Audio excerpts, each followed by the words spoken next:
కళాశాల విద్యార్థుల ఆత్మహత్యలపై శాసనమండలిలో వైసీపీ ఎమ్మెల్సీలు ప్రశ్నించారు. వారి ప్రశ్నలకు మంత్రి నారా లోకేష్ సమాధానమిచ్చారు. విద్యా సంస్థల్లో పిల్లలు ఆత్మహత్యలు చేసుకోవడం బాధాకరమని అన్నారు. పలు సమస్యలతో పిల్లలు ఆత్మహత్యలు చేసుకుంటున్నారని చెప్పారు.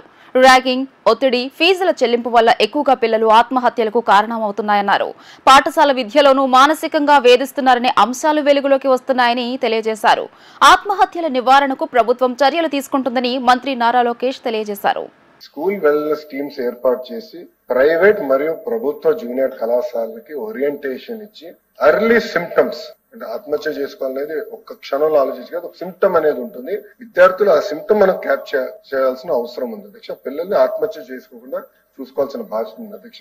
కేవలం జూనియర్ కళాశాల నుంచి విశ్వవిద్యాలయాల వరకే కాకుండా ఈవెన్ స్కూల్ ఎడ్యుకేషన్ లో కూడా అధ్యక్ష ఇప్పుడు సెక్షువల్ హెరాస్మెంట్ ఇష్యూస్ వస్తున్నాయి. ఇవన్నీ కూడా ఏంటంటే స్కూల్ ఎడ్యుకేషన్ లో కూడా ఈ రోజు మేము కొన్ని కౌన్సిలర్స్ సుమారుగా 280 కౌన్సిలర్స్ మేము నియమించాం. వాళ్ళని టీచర్లు కూడా ఉపాధ్యాయులు కూడా ట్రైనింగ్ ఇస్తారు అధ్యక్ష. ఎర్లీ సిమ్టమ్స్ ఏంటి, ఈవెన్ సెక్షువల్ హెరాస్మెంట్ కూడా అంటే బిహేవియర్ లో మార్పు వచ్చిందా పిల్లల్లో అది చూసుకుని క్యాచ్ చేసి అదే ఎస్కలేట్ చేస్తే ప్రాపర్ కౌన్సిలింగ్ చేయాలనే లక్ష్యంతో మేము పనిచేస్తాం. మొదటిది. రెండోది క్యూపీఆర్ ఇన్స్టిట్యూట్ యుఎస్ అధ్యక్ష. ఇది one of the best institute. ఇది ఆత్మహత్యలు నివారించడానికి one of the best institute. వాళ్ళ ఒక ఒప్పందం బెంగళూరులో పార్ట్నర్ తో పెట్టుకున్నారు అధ్యక్ష. వాళ్ళతో కూడా ఏంటంటే ఈ స్కూల్ కౌన్సిలర్ ట్రైనింగ్ కి guidance, intervention, crisis support management అది వాడుతున్నారు. రెండోది.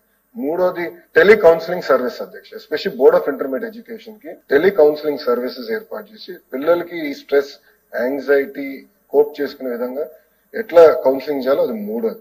అదే విధంగా ప్రభుత్వ డిగ్రీ కళాశాలకు వచ్చి మెంటర్ మెంటీ సిస్టమ్ కూడా తీసుకొస్తాం జరిగింది అధ్యక్ష. అంతేకాకుండా ఒక విషయం వాస్తవం అధ్యక్ష, పిల్లలు స్ట్రెస్ లో ఉన్నారు అంటే ఎలాంటి డౌట్ లేదు, సందేహం లేదు.